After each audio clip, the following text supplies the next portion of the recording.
Hey everyone, welcome to another episode of Table Talk. I'm your host, Jake Combs, and today we're taking a look at Pocket Paragons featuring Acquisition Incorporated. Now, I don't know about the other Pocket Paragons games, but with this one, it is essentially a fighting card game where it's actually meant to be able to be played in like 10 to 15 minutes.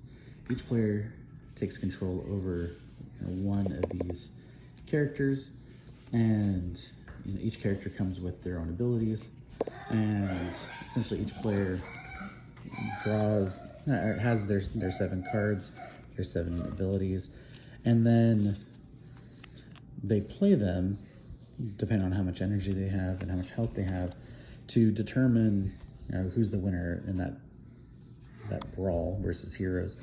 So like for example, if I'm playing Jim Dark Magic and I play the stun card, then if it counters an enemy ability, like it says, I regain energy, but it also stuns or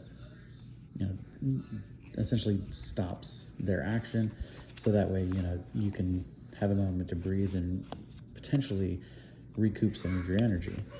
You also have fireballs.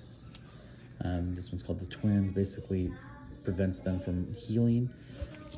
We have the block ability, resting to recover some of your energy, and then your big attack as well. And so each character has kind of a selection of these, and you have dials that basically allow you to track that health and energy as it comes and goes, so that way you can adequately identify who's winning and who's losing in the fight. And overall, the game is actually really easy to learn. Did not take much effort, and I really like the art style. It kind of reminded me of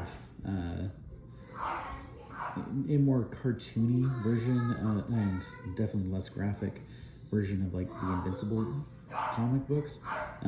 Just a very similar style in my opinion. And the fact that we have these superheroes or powered beings, as it were, that are essentially brawling,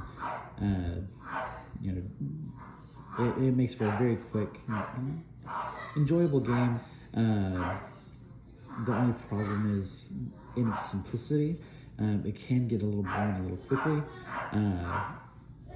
but you potentially, and looking at it, and I haven't dug into this to see if my understanding is correct or not, but it appears that if you have the other Pocket Paragons games, that you can actually basically do characters from one and fight them against the characters from the other, and vice versa, and kind of mix and match. So if you pick up more, that gives you a wider range of characters and abilities to use, so that way you can actually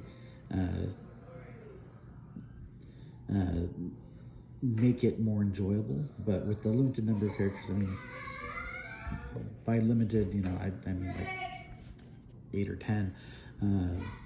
They do get a little redundant pretty quickly.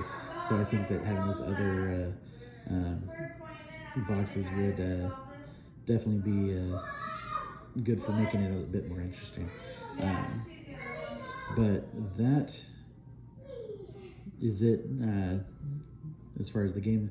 Very simple, like I said, and very easy to pick up, but does get a little tedious pretty quickly after a few games.